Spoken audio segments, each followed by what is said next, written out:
All right, so on these barn doors, I'm gonna put some metal slats. So let me show you how I do it. First thing I'm gonna do is measure back where I want this slat to go.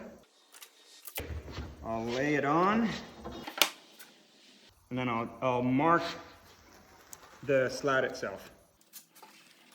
Then I'll grab the Makita track saw the clamps for the Makita track saw, and here I've got the Makita cordless router. This is the plunge blade base that you can buy as an addition, and this is the router track saw attachment. It doesn't come in a package, you gotta buy them all separately, and this one will fit a number of routers with different rods and stuff like that. And what I'm gonna do is I've got a straight bit in there, and I've already set the depth of how far down I have to go, which is essentially the depth of my slat. I'm gonna lay my track on top, and I'm gonna use the router to mark out. So you'll see me go from the front to the back, and I'll set each side and then clamp it down, and then I'll cut in 2 passes. And not because I have to, the router is strong enough to do it. I'm just trying to prevent tear out. And so my first one is just a real easy one, especially on the 2 sides.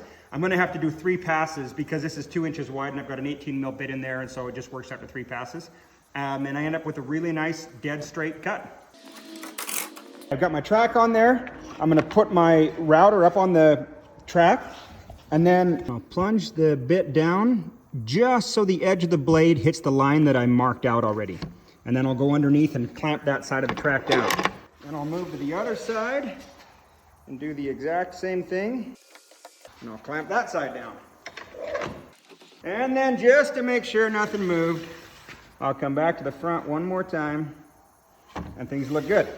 Now I can throw the battery in, and I'm gonna plunge down what feels like about halfway, and then you'll see me lock the router in place, and then I can plunge right through.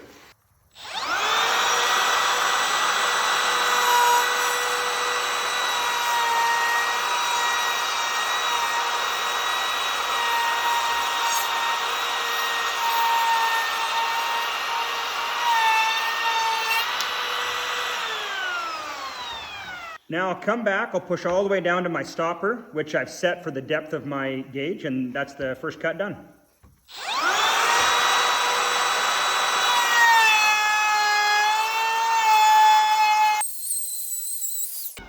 Now I'll take the track off, I'll move it over 2 more times, one to cut out the center and one to cut out the other side of the line, and then I can see if my slat fits.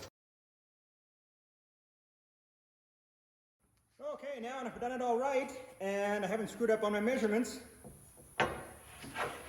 This piece should just slide right in.